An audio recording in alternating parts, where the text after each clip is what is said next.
દર્શક મિત્રો આપ જોઈ રહ્યા છો ગુજરાત 18 લાઈવ। હવે જોઈએ અગત્યના સમાચાર। કરજણ નેશનલ હાઈવે નંબર 48 પર બ્રિજ ઉપર સળિયા દેખાતા નજરે પડ્યા। આ દ્રશ્યો છે કરજણ ધાવડ ચોકડી ઉપર આવેલ બ્રિજ ઉપરના, જ્યાં ભર મોટા ખાડાઓ અને બ્રિજના સળિયા દેખાતા નજરે પડ્યા। શું નેશનલ હાઈવે ઓથોરિટીને નજરે નથી પડતું? કરજણ ટોલ ટેક્સ નજીક જ છે। વારંવાર આ બ્રિજ ઉપરથી નેશનલ હાઈવે ઓથોરિટીની ગાડીઓ પસાર થતી હોય છે।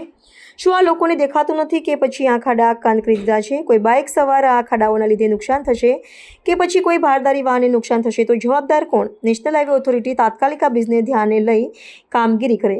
હમણાં થોડા સમય પહેલા જ ગંભીરા બ્રિજ પર દુર્ઘટના ઘટી છે, ઘણા લોકોના મૃત્યુ થયા છે।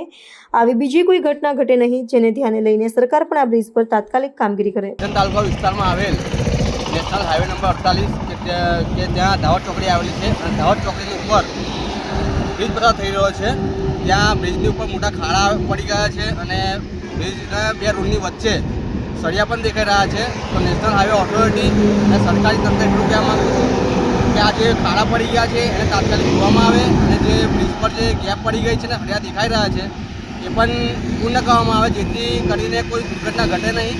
હમણાં થોડા સમય પહેલાં જ ગંભીરા બ્રિજ ઉપર ઘટના ઘટી હતી અને ઘણા લોકોનો અવસાન થયું હતું। આવી કોઈ ઘટના કરજણ તાલુકા વિસ્તારમાં ઘટે નહીં, જેનું ધ્યાન લઈને તાત્કાલિક તંત્ર આવા ખાડાઓ પૂરે, જેથી કરી કોઈ અન્ય બનાવ બને નહીં, કોઈ બાઇક સવાર કોઈ પડે નહીં, કોઈ મોટી ફોર વ્હીલ ગાડીને કોઈ નુકસાન થાય નહીં, કોઈ ભારદારી વાહનને કોઈ નુકસાન થાય નહીં, જેનું ધ્યાન લઈને તાત્કાલિક આવા ખાડા પૂરવામાં આવે। જય આદિવાસી, જય જોહર, જય ભીમ। હું ઘનશ્યામભાઈ મેલસંગભાઈ વસાવા, ભારત આદિવાસી સંવિધાન સેના વડોદરા જિલ્લા પ્રમુખ।